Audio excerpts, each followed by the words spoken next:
You're watching Global Trade This Week with Pete Mento and Doug Draper.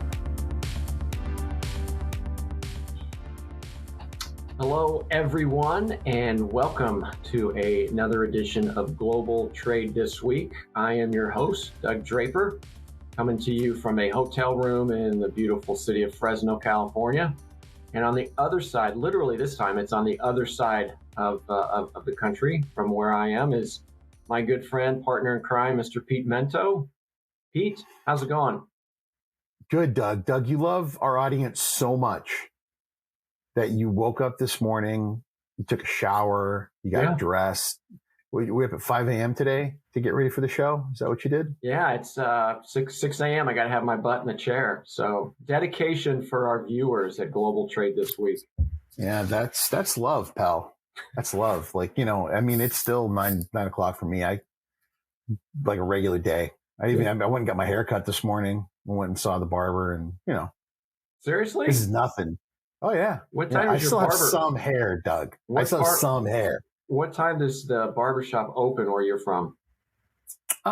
This kind of comes up at like 6 a couple days a week, but I went in at 7. I mean, it's not, doesn't your barber open up, or do you go to a hairdresser, Doug? Are you that bougie? No, are you kidding me? We're pretty common. Now I have like 5 different barbers, depends on who's open and what. So I don't go at 7 a.m. I think we should have Keenan do like a full blowout. Like we should have him deep condition it, and then have Amy take her Dyson, her air roller she's got up there, and just like fully 1980s, rock chick blowout his hair, tease it up. We'll get some Aquanet going on it, do the whole bit. Yeah, put a fan in front of him so it's got yeah. Play some White Snake while it's all going on. I think that'd be pretty awesome. I wonder if Keenan knows who White Snake is. Oh, he does. Yeah. You think so? Sure. Oh, we'll find out at the end of the show. I'd be really upset if someone Keenan's age didn't know who White Snake was. That would bug me. Yeah. It's crazy. Well, so quick story. So I was skiing last weekend, and the lifties, when you're getting ready to get on the lift, they always crank some type of music. And it was Jesus, now I just forgot the song. Deep Purple. Smoke on the Water? Smoke on the Water. No, it's shit. This Don't Fear the Reaper? Yes. Yeah. And it was great tune. Yeah, I know. And anyway, this gal behind me was talking about how her son, likes the song or whatever. But the cool thing is she's like, yeah, that song needs a little more cowbell. And I turned around and I said, absolutely understand the reference. And we were fast friends all along after that. The song needs more cowbell. Yeah, good. Yeah. Good accent there. Very fun. That's my Christopher Walken for the day. Yeah. All right, let's get this party started. So you lead us off. Yeah. So topic number 1 today is a kind of a tough one for trade professionals. So if you're a compliance person, like if you ever go to ICPA, Doug, you should come with me to the International Compliance. Oh, come on! Why you gotta be that way, right? So this is the type of anti-trade nerd bias that holds my people down. That's sort of an attitude, man. Yeah. There's a lot of freight at ICPA. You know what? You might want to rethink that response, my friend. Okay. Yeah. So you go to ICPA, and it's just chock full of trade professionals. And I would say that the maybe 70%, we turn off my never-ending creator of noises and beeps and boops that constantly goes on during our show. 70%, I'd say, of the people there primarily would consider themselves to be import trade compliance professionals. So and a big reason for that is import compliance a lot of times can result in cost savings, cost recovery, cost reductions. So your boss is like, hey, you're going to get me a check for that duty drawback, right? Or you're going to save me money. And that's why they're very popular. You'll have some people that understand export compliance, but they're a sliver of my people. And then you'll have, people who understand bits of both, but they're still usually much stronger on import compliance, and they understand export compliance. But it's pretty rare to find people who really understand export compliance. And that's a shame, buddy, because, we spoke a little while ago about the, just this feeling I had in my gut that they were going to recover that balloon off the coast of the Carolinas, and it was just going to be chock full of American technology. And, there was an article that was, that I put up on LinkedIn. There's a couple of American companies that are like they're like biting their fingernails right now because they have financial stakes in Chinese companies, and they have technology that was probably more likely than not would have been used in this type of platform. And they're just terrified. Mm-hmm. They're terrified that knock on the door is coming. And sort of the whole point of my rant on LinkedIn this week was there's precious few people that have been well trained and sort of tried by fire on export compliance. And we need more. And if you want to be a very employable, sought after, and pretty much indispensable, member of the trade community, you need to know export compliance, because export compliance enforcement is brutal. These guys are nasty. And every year they just get more and more money for enforcement. Every year they get out there and they're more and more aggressive.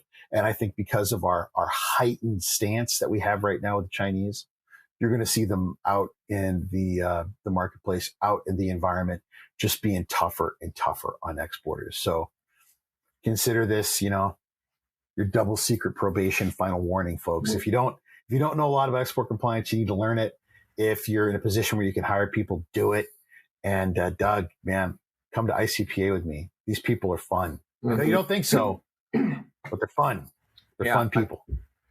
I don't know. So two things come to mind on that one. One is, in order to export something, you have to make something, right? So I think that's a bigger statement to things that are starting to migrate, that we've talked about reshoring and bringing things back to the United States. But I think it's emblematic. I've never used that word before, so hopefully it fits well in that comment. But it goes to the fact that there's not as much stuff being made in the United States, so there's not as many exports, maybe military and ITAR related type of things. But I think the fact that most people are not as well versed in your industry, in my simple view of things, is a reflection that we just import a hell of a lot more things than we export. That's the first thing that comes to mind. Secondly, we're all on the same team, so hopefully the compliance isn't punitive. It's more educational, but I get it. That's, again, maybe a little naive on my part. So 2 comments. Those are mine on the topic. Quick follow-up on your second comment. So the export compliance has a lot to do with national security. It has a lot to do with keeping our scientific greatness, our sort of accelerated scientific greatness out of the hands of other countries who just want to steal it. They just want to steal it. They can't make it themselves, so they want to co-opt our scientific advancement. So keeping our advanced scientific creations out of the hands of people who just really want to reverse engineer it and steal it. That's a big part of it. And knowing if we sent it to someone, how many of these things that are very special were sent out? Who are they sent out to? So now we can follow the trail of breadcrumbs to figure out how this thing that came from America ended up being stolen and recreated by somebody. That's a big part of export compliance. And, a lot of this stuff that we're controlling, that export compliance is important because it's the lifeblood of our economy. It's this very specialized, high value exporting stuff, Doug. So, it's exciting stuff. And you're in Denver. Well, not right now, but you and the button pushing Wookiee are both in Denver. And that is a extremely important, vital, strategically important part of our country's economy when it comes to high-end exports. So a lot of very great people that are out there, friends of the show, who are fantastic at export compliance, particularly our friends out there at Sierra Nevada Corporation. So, Good point. Good point. Proud of all that here in Colorado. So, all right. Hit me, buddy. What's your first topic? Yep. Mine is related to electric vehicles, further referenced in this rant as EVs. So one thing that has transpired that I've seen is that the electrification of the final mile is really starting to take hold. You talk about the 5 categories of innovation. There's like the innovators. I think it's first adopters, early majority, late majority, and then the kind of losers, if you will, that missed the boat. So I think we've gone away from the innovator stage, and now we're in the early adapters. It just seems like everybody and their dog is starting to come out with a solution for final mile, which is perfect because it is a battery that is running things, and the distance traveled is very short. So I think it's awesome that the electric vehicle is starting to take fold. At the same time, I think that's just where a lot of attention's being drawn, because electrification of long haul, meaning the Nikola and all these semis that are going to be on the road with batteries, I think it's starting to fall off on the wayside, and effort, energy, and interest is really going to the final mile. And I have to give credit, Pete, because I know that you've had their back, and I've poked fun at them time and again. But I will give the United States Postal Service a little street cred here. It's low-hanging fruit because a lot of what we see out there on the day-to-day basis is the delivery trucks, not the semis. But I read they want to electrify like 66,000 of their postal trucks by 2028. They're trying to focus most of those purchases of those vehicles made in the U.S. And, from the largest federally backed fleet, I think it's kind of cool that, they're putting their money where their mouth is, walking the walk as they talk the talk. So I like it. I really like the fact that electrification is starting to take hold. It's out of the, hey, let's test this and sell a couple thousand trucks to this company or that company. And I think now it's kind of getting over the hump. And I think we're going to see it continue to evolve and become more commonplace. And I like it. And you know what? Kudos to the United States Postal Service for kind of leading the charge and everything else. They need to continue to market the hell out of that thing so people have some positive spin on what the Postal Service is doing to try to change perception. So that's my take on the electric vehicle scene, Pete. Who are you and what have you done with Doug? That's the first. Is this invasion of the body snatchers? Why is Doug Draper saying nice things about the electrification of? I don't know. Final mile electrification, and plus, maybe it's the fact that I'm not at altitude anymore and I'm in Fresno, California. Yeah. Anyway, it's the final mile. All the blood's found. You're saying nice things about the Postal Service. I don't know who you are, man. Like I don't know. Find me another logistics firm that can deliver the value that the U.S. Postal Service can every day, like clockwork. Get your crap, whatever. I'm not gonna start there. I'm gonna shockingly make your point for a change here, in that tractor trailers, the electrification of tractor trailers would be awesome if these companies would deliver their damn tractor trailers. Mm-hmm. Tesla was supposed to be on the road with these things by now. And I don't know that they've actually delivered any of them, bud. Mm-hmm. It's fabulous that they want to electrify these fleets of trailers, but in order to do so, you must sell your trucks and deliver them to the people who want to put them on the road. I mean, that's kind of a fundamental business principle of shaking up the whole industry, is actually delivering your trucks. So that's driven me crazy. But on the postal side, it just makes sense. If you can deliver pizzas and deliver coffee on an electric scooter, you should be able to deliver packages and deliver mail. And because it's done in a relatively small geographical set, then it should be something that should be dependably charged, and you should be able to do the math on how far you can do it, how long you can do it, and be able to charge it up. So this is just math. And with the fact that these fleets are getting old, it was time to turn them over. It was a smart investment and makes everybody happy. But I agree with you. It's not well marketed, and it needs to be. But the Postal Service is spending their money and investing on delivering for you, Doug, not marketing. They're all about service. They're not so concerned about tooting their own horn, my friend. Yeah. Well, we'll leave it at that. here's one of the fun sections. I was going to say funnest, but I checked myself because we have a smart audience and they would probably tear me apart for that. So one of the most enjoyable parts of our show, Pete, is halftime, brought to you by Cap Logistics and Keenan's team pushing the buttons. This is a time when we can talk about whatever the heck we want to talk about, which is always fun. I love seeing your halftime comments, and I would say most of the time I just shake my head like, where's this one going to go today? And if there wasn't one where I was going to say, where is this one going to go today? It is today's topic that you're bringing to the table, Pete. So let it rip. Yeah. Hey, listen, don't freak out. This is probably not what you thought I was going to talk about with this topic, but this weekend was it was a phenomenon. It was a cultural phenomenon in ways that people didn't realize it, and it was a technical marvel to me. This weekend at 10 o'clock Eastern time, this past weekend on Netflix, Chris Rock, arguably one of the greatest stand-up comedians in the world, and depending on who you speak to, one of the most important voices in comedy, got on stage live in Baltimore, Maryland, and did his set. And he did a relatively tight 60-minute set. He was a few minutes over, but he streamed live to what we're understanding now was literally tens of millions of people.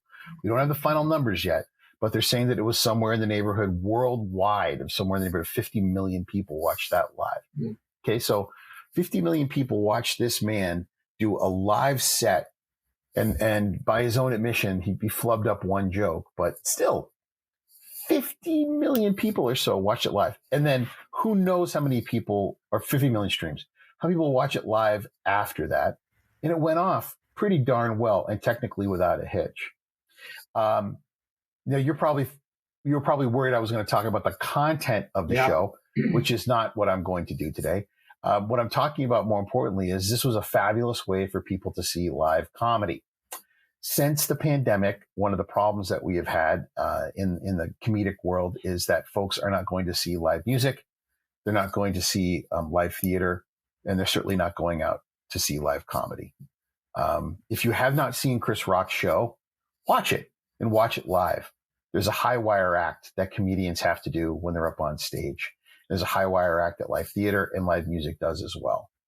What he says on stage, if you think it's funny, great. If you don't, that's great too. That's what art's all about. But I'm asking all of you at some point to take some time, buy a ticket and see a live performance, because being an artist is hard. I can tell you from my own personal experience, getting up on stage and telling jokes and having people tell you that you suck to your face. Not exactly easy, but go out there and support artists and live venues wherever you have a chance. See, Doug, you had nothing to worry about. And so that's my halftime. So, Doug, go ahead and let's hear about your halftime, buddy. Yes, it's something that affects 48 states in our country, except for 2. It is referred to the Uniform Time Act of 1966, otherwise known as Daylight Saving Time. So I'm going to give a couple of takes on it, a couple of statistics, then give you my personal take, and then I want to get your read on this whole time change thing. So, contrary to popular belief, it wasn't related to farming. It was back in World War I when they were the government in the U.S. was looking to conserve energy. So the longer it stayed daylight, the less coal and fuel things were needed to keep everybody warm. So the whole idea was it was called wartime, and then around during World War II, it also transpired. And wait, hold on a second, Pete. My take is that during World War II, they kept it. There wasn't a weekly or wasn't an annual change. They basically had it in place for about 2 years. And then they did the same thing from 73 to 75, where it did not switch back and forth again. That was during the oil embargo back in the early 70s. Hawaii and Arizona, only 2 states that don't observe it.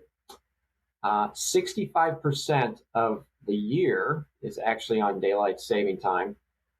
70 other countries participate. And the Fed has to vote, federal government has to vote to make any changes to keep it on one time zone or the other.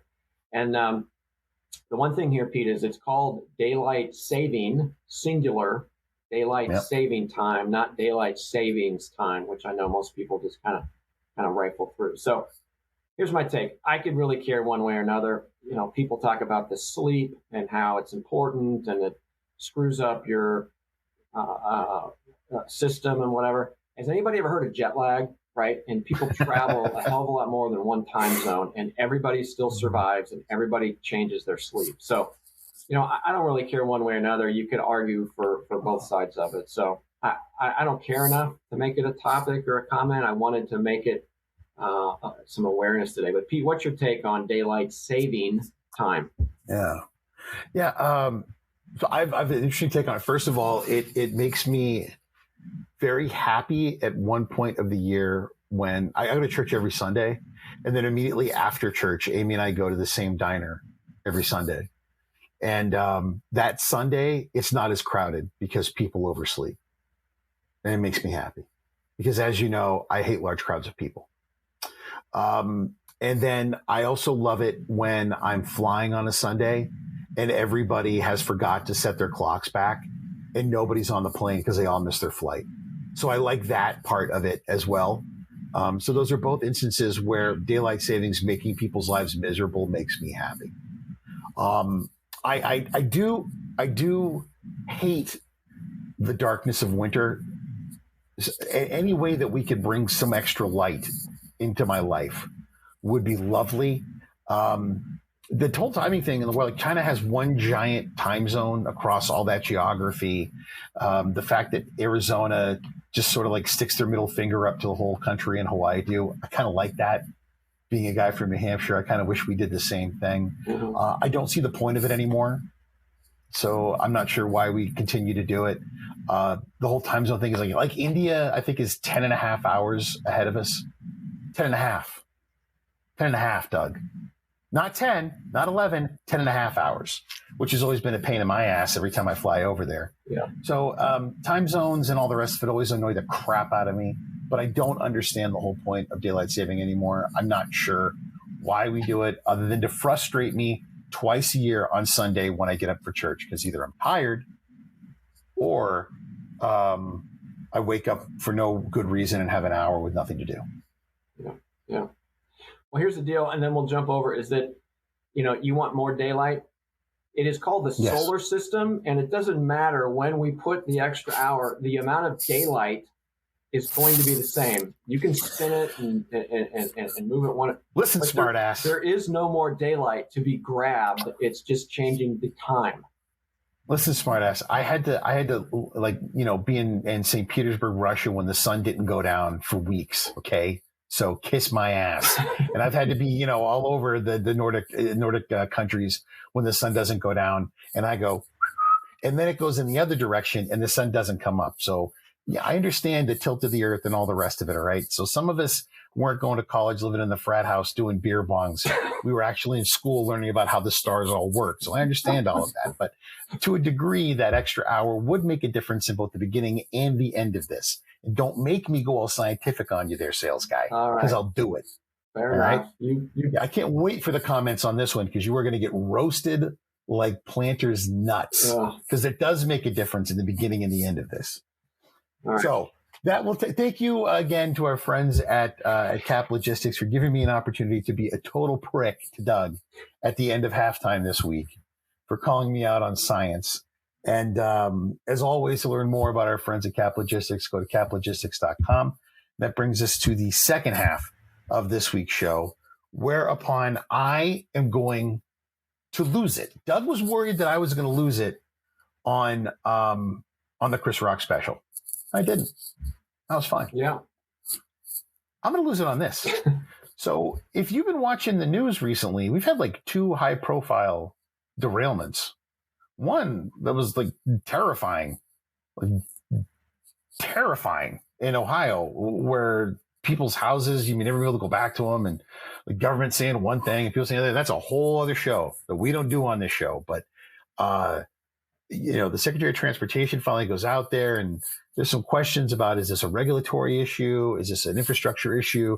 Should we be talking to, that's a Norfolk Southern, I think, is the carrier, right? Yeah. How much of this was about the brakes? And then the NTSB comes out and says, this is totally avoidable. This is totally avoidable. This could have been taken care of with the braking system. You're like, what the?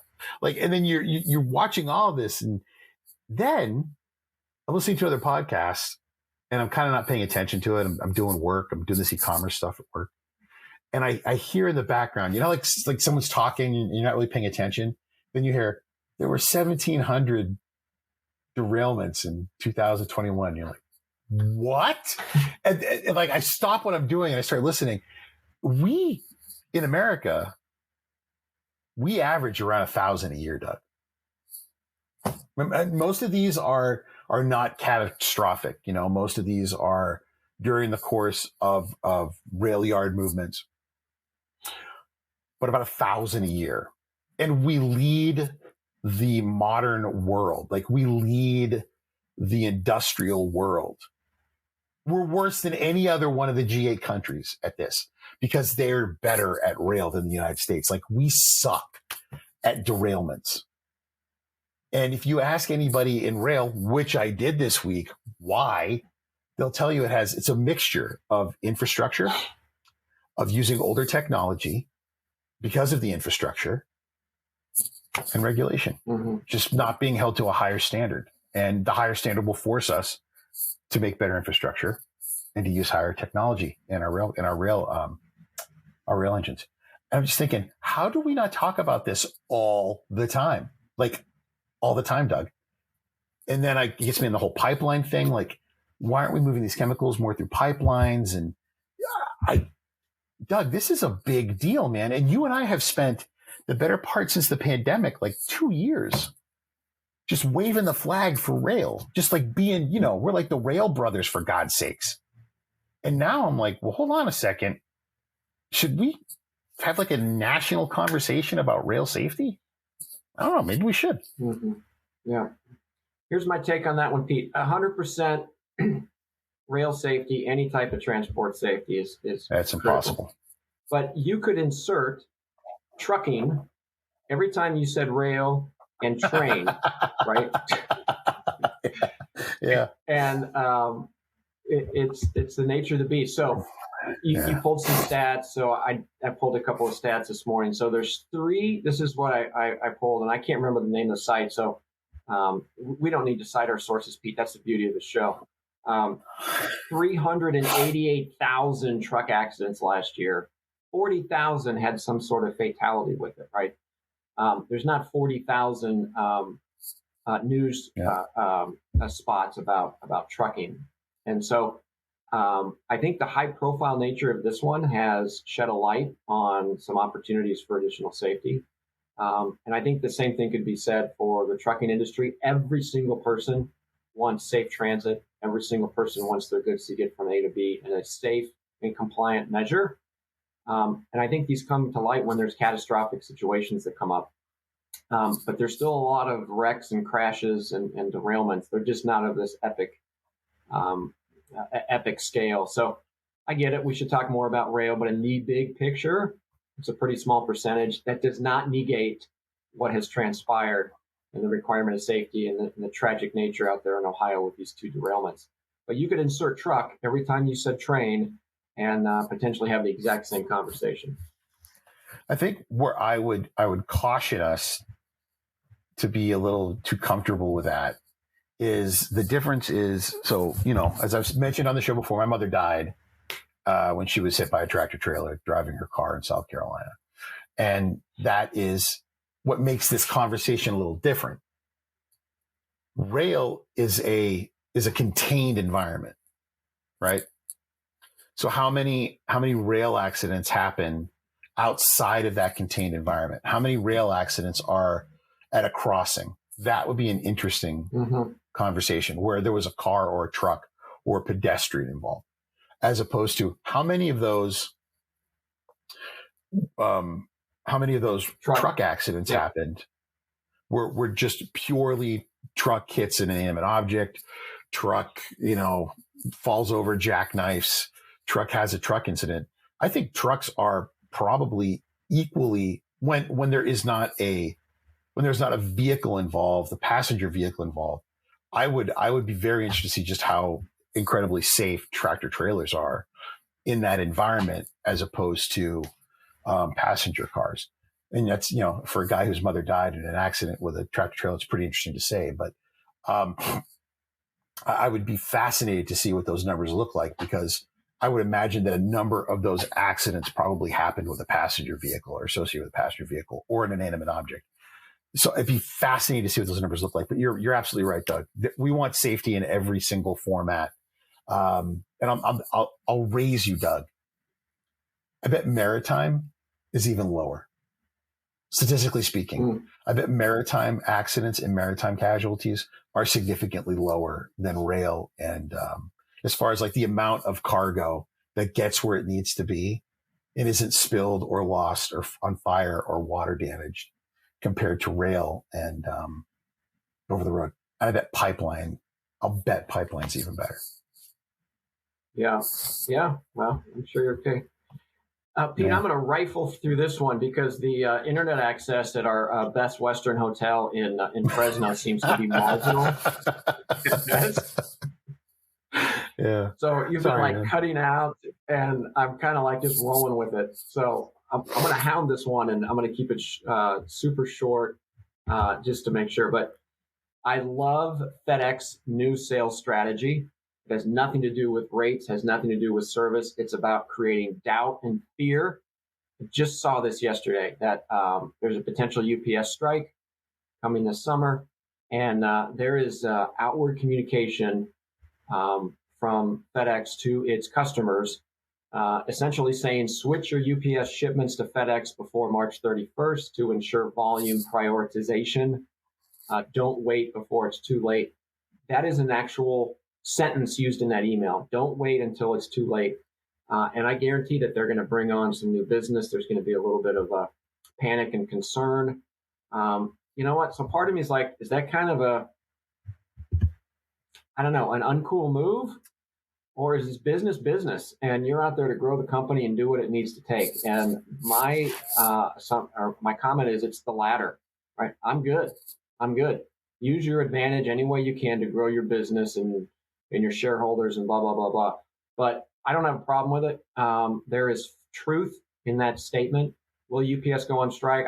I have no idea one way or another. I know everybody will prevent that from happening. But I don't have a problem with fear tactics as a sales strategy to help the FedEx business profile to grow. I don't know. What's your take? FedEx saying, you may not be aware of this, dear customer, but our main competitor is thinking about striking. And if you want to have priority over people who are Johnny-come-latelys, you might want to sign on now.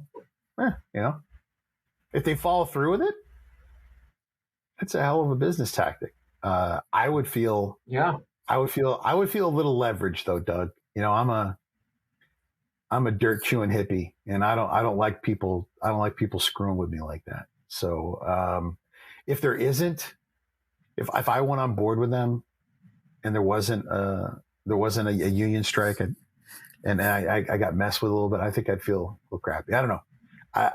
I'm wondering what UPS's response will be. So why don't we wait a week or two and see what UPS's response is? Good point. Yeah. But exactly. I'll tell you this much. Sounds like U.S. Postal Service, buddy, they're always there, always reliable. Yep. You can always depend on them, bud.